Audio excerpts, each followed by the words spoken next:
पीछे हो रहा है।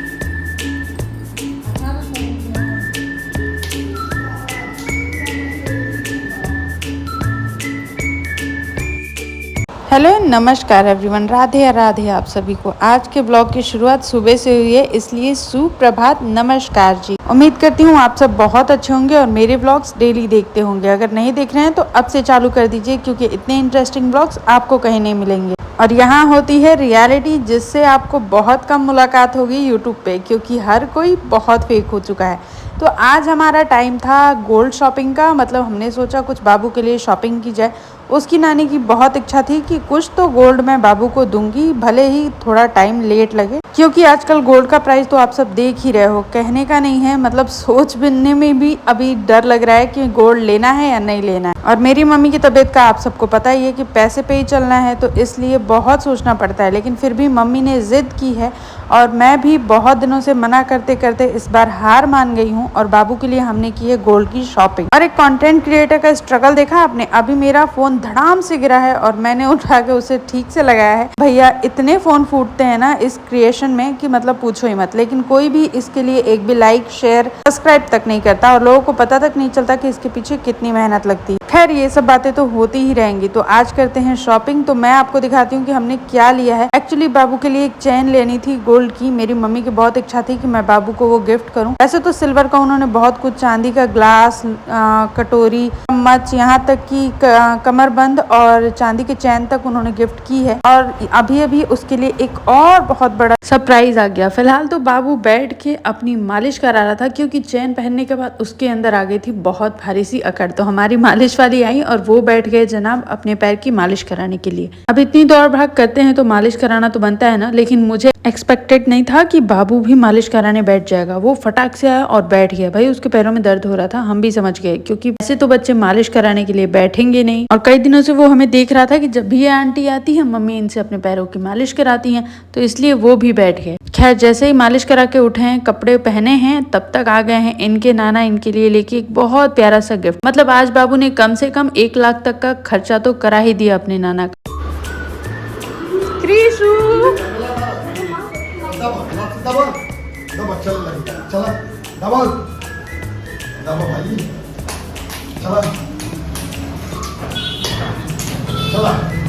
क्रिशु चालू करो गाड़ी को चालू करो।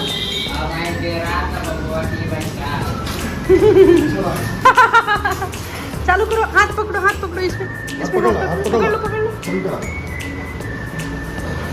ये इतना महंग किन लगेगा कैमरा वाला? 10,000 रुपया गई ना।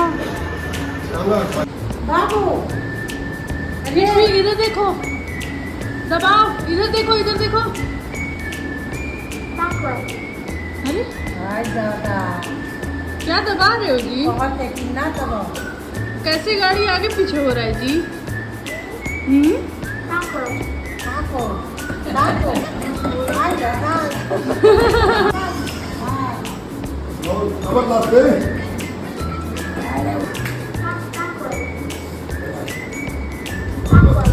क्या दबा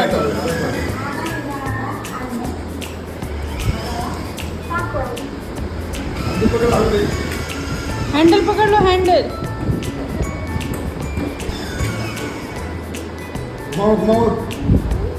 उधर ना इसको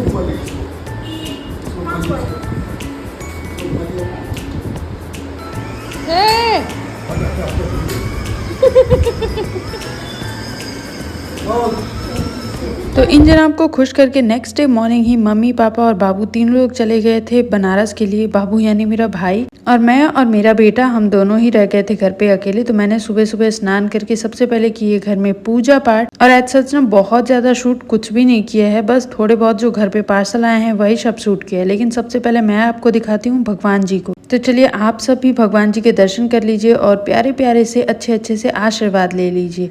ये हमारे भगवान जी के ऊपर का आसन, जहाँ पे हमने भगवान जी को सोने का स्थान दे रखा है। इसके बाद सीधे मैंने शाम को कैमरा उठाया है जब नानी आई हैं और उनके साथ बच्चियां भी आई हैं, तो मैंने सबके लिए बनाया है फटाफट से पोहा।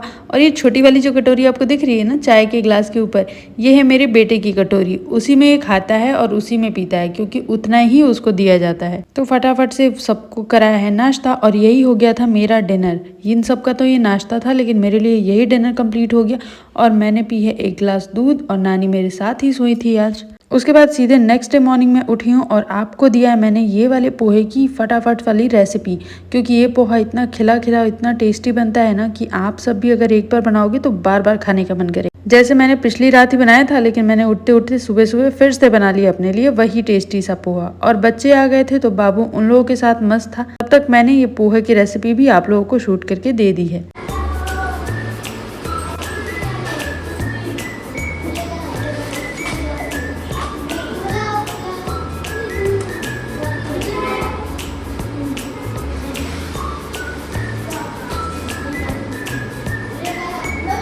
अच्छा, क्या ये आपके साथ भी कभी हुआ है क्या, या सिर्फ मैं ही अकेले इसके शिकार हूँ कि घर पे अगर कोई नहीं है ना तो कुछ भी बनाने का मन नहीं करता। इनफैक्ट इंसान पानी, चाय और ब्रेड खा के जिंदा रह सकता है 4-5 दिनों तक। मैं तो इसकी इतनी बड़ी शिकार हूँ कि अगर मम्मी घर पे ना हो, घर पे कोई भी ना हो, तो मैं खाना ही नहीं बनाती। इसीलिए रात के डिनर में पोहा होने के बाद भी मैंने सुबह सुबह ही पोहा बनाना ही प्रेफर किया, क्योंकि मुझे हैवी सा डिनर अपने लिए नहीं बनाना या फिर हैवी सा ब्रेकफास्ट भी नहीं करना। सब लोग होते हैं तो उनके लिए बनाना भी अच्छा लगता है और सबके साथ खाना भी अच्छा लगता है, पर अकेले के लिए तो भाई कुछ भी करना बहुत हैवी हो जाता है। तो चलिए अब शुरू करते हैं रेसिपी को। मैंने कढ़ाई में गर्म किया है सरसों का तेल, उसमें डाला है थोड़ी सी मिर्च, जितना आपको टेस्ट में अच्छा लगता है उतना डालो। आज डाला है प्याज के साथ में ही नमक और इसे 5 मिनट तक बिल्कुल अच्छे से फ्राई किया है, जब तक ये गोल्डन कलर का ना हो जाए और सॉफ्ट होके थोड़ा सा ना बच जाए। जैसे ही बिल्कुल सॉफ्ट होके थोड़े से हो गए हैं, मैंने इनमें ऐड किया है 1 चॉप्ड टमाटर। आपको बहुत बारीक भी नहीं चॉप्ड करना है, बस इसे अच्छे से चलाना है और कूटते हुए चलाना है ताकि प्याज और टमाटर अच्छे से एक सार हो जाए। अच्छा, हमारे यहाँ ना बारिश का मौसम हो रहा है, तो जैसे ही मुझे थोड़ी बहुत भी धूप दिख रही है ना, मैं फटाफट से भाग के जा रही हूँ और सारे के सारे कपड़े डाल के आ रही हूँ। मुझे ना एक साथ बहुत सारे काम करना बहुत पसंद है और मल्टीटास्किंग होना मुझे बहुत अच्छा लगता है। और जो लोग मल्टीटास्किंग वाले काम करते हैं मुझे वो लोग भी बहुत अच्छे लगते हैं।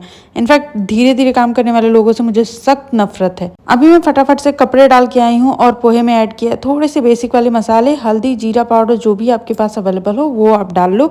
उसके बाद मैंने उसको भुनने के लिए रखा है और इधर मैं एडजेसिव हुक लगा रही हूँ। ये किसी भी प्लेन वॉल पे चिपक जाते हैं आराम से और इनमें आप कुछ भी हैंग कर सकते हो, बिल्कुल भी दिखेंगे नहीं और बहुत अच्छे हैं ये। तो आप भी मेरी तरह एक बार इसे जरूर मंगाइए और अगर आपको इसका लिंक चाहिए तो एक बार कमेंट जरूर कीजिए, मैं आपको इसका लिंक जरूर दे दूंगी।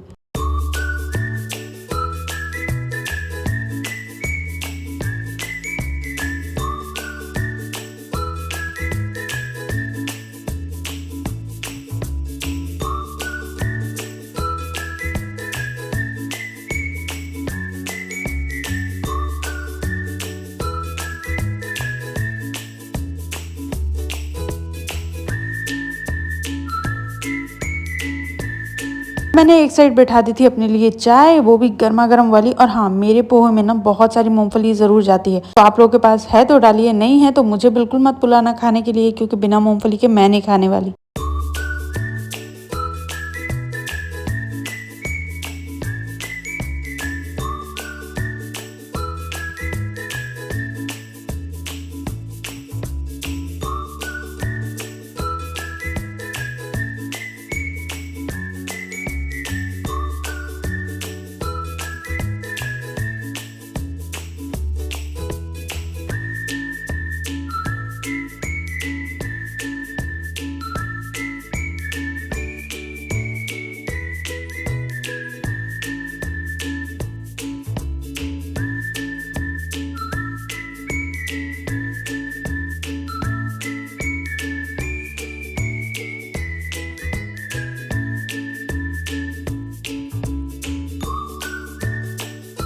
देखा आपने कितना ज्यादा ही मल्टीटास्किंग है, बिल्कुल ही मेरी तरह। इसीलिए ये वाले हुक तो मुझे बहुत पसंद आया है और मैं इन्हें हर जगह पे यूज कर रही हूँ, जैसे कि बाथरूम में, जैसे कि दरवाजे के पीछे कपड़े हैंग करने के लिए और अपने अलमारी में छोटी छोटी चीजें हैंग करने के लिए। इसके बाद सीधे मैं फिर से किचन में आ गई और बाबू लग गया था अपने दोस्तों के साथ खेलने में।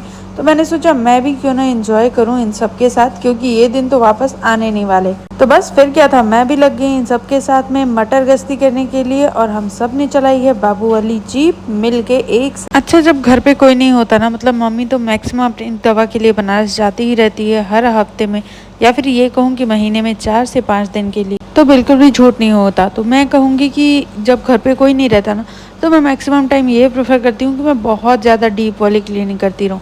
मेरा पूरा दिन उसी में निकल जाता है और मैं बहुत ज़्यादा बिजी रहती हूँ। बस दिमाग में उल्टी सीधी बातें नहीं आती और मैं बहुत ज़्यादा दुखी नहीं होती, क्योंकि मम्मी की हालत आप सबसे तो छिपी नहीं है। और जब भी हम उनके बारे में सोचते हैं तो भाई उदास तो मन हो ही जाता है। लेकिन हाँ, इस ज़िंदगी का यही एक सबक है कि हमेशा खुश रहो और आगे बढ़ते रहो। और हम मम्मी के साथ भी ऐसा ही बिहेव करते हैं कि हमें कुछ पता ही नहीं है, कुछ हो ही नहीं रहा, सब कुछ बिल्कुल नॉर्मल है और सब कुछ पहले जैसा है। लेकिन अब मम्मी की तबीयत बहुत ज़्यादा ख़राब होती जा रही है धीरे धीरे, जिसकी वजह से बिना इग्नोर किए कोई रह भी नहीं सकता। और कितना भी हम इग्नोर कर रहे हैं तो ऐसा लग रहा है कि नहीं, कुछ तो गड़बड़ चल ही रहा है।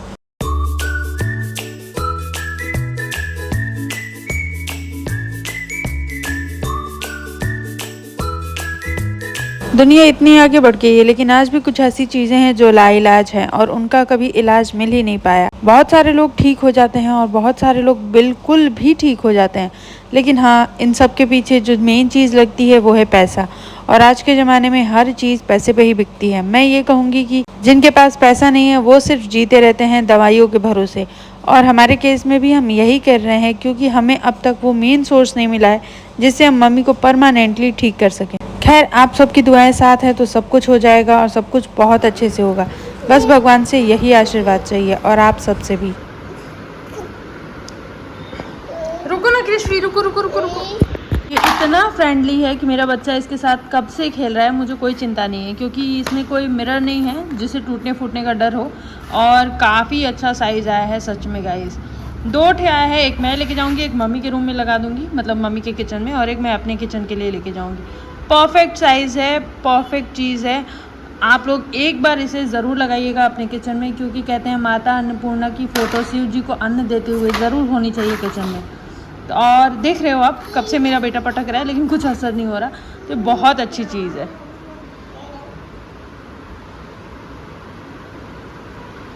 चलिए अब टॉपिक पे आते हैं, डीप क्लीनिंग। जी हाँ, मैं फिर से शुरू हो गई थी शाम के टाइम पे। जो पार्सल मैंने अभी अभी आपको दिखाया, माता अन्नपूर्णा भगवान शिव जी की फोटो, ये अक्सर किचन में लोग लगाते हैं और मैंने भी सुना है कि इसको लगाने से वास्तु बिल्कुल ठीक हो जाता है। वैसे तो हम दवा करते ही हैं, लेकिन दुआ करने में क्या ही जाता है, इसलिए मैं हर चीज में बिलीव करती हूँ और सब कुछ करना चाहती हूँ, कर भी रही हूँ जितना मेरे से हो सकता है, ताकि मेरी माँ पूरी तरीके से स्वस्थ हो जाए और बिल्कुल मस्त हो जाए पहले की तरह। किसी की भी नजर उसे ना लगे और जिसकी भी नजर लगी है वो सब उतर जाए। जो भी उसके बारे में बुरा सोचे उसका भी बुरा हो जाए, क्योंकि मैं इतनी अच्छी नहीं हूँ कि उसको दुआ दूं कि नहीं नहीं उसके साथ तो अच्छा ही होगा। बिल्कुल भी नहीं। जो जैसा सोचता है, जैसा करता है, उसके साथ वैसा ही होता है। मैं बस यही बिलीव करती हूँ, यही सोच के आगे बढ़ रही हूँ। खैर, मैं मेरी मम्मी के लिए आप सब भी बहुत सारी दुआएं कीजिएगा और ये वाली फोटो आप सब भी जरूर मंगा के अपने किचन में लगा लीजिए, क्योंकि जहाँ जिस रसोई में माता अन्नपूर्णा का वास है वहाँ कोई दुख विपदा कभी आ ही नहीं सकती। और माता अन्नपूर्णा सबके घर को अन्न के भंडार से भरे रखे हमेशा के लिए। और हाँ, इन सब बातों में मैं आपको ये बताना भूल गई कि मेरे अगर कोड से आप इसे ऑर्डर करोगे तो आपको मिलेगा 20% का डिस्काउंट। जैसे 200 में मुझे ये 2 मिला है, तो आपको मिलेगा 180 में ये 2 ठे। इनफैक्ट इस समर सीजन में तो ये और ज्यादा सस्ता मिलेगा अगर आप मेरे लिंक से ऑर्डर करते हैं तो एक बार मेरा लिंक जरूर कॉपी कर लीजिएगा और इसे ऑर्डर कर लीजिएगा आप सब। जैसा कि मैंने पहले भी कहा कि दवा और दुआ करने में जाता ही क्या है, तो क्यों ना हम दोनों ही करें। तो आप सब भी अपने घर के लिए एक बार इसे मंगा कर देखिए और जरूर लगाइएगा अपने किचन में। मैं भी लगा के आप सबको दिखाऊंगी। इसके बाद सीधे मैं निकल गई थी नानी के घर बाबू को लेके, क्योंकि बहुत ज्यादा तंग कर रहा था ये मुझे। और जैसे ही मैं नानी के घर की खबर आई कि मम्मी वापस आ रही हैं, उनकी दवाइयों में अभी लेट है, मैं फटाफट से वहां से वापस आई हूँ। इसके आगे का ब्लॉग आपको मिलेगा नेक्स्ट ब्लॉग में। तब तक के लिए stay tuned guys, love you all, take care, bye bye. और हाँ, मेरे चैनल को एक बार जरूर सब्सक्राइब कर लीजिएगा। Take care, bye.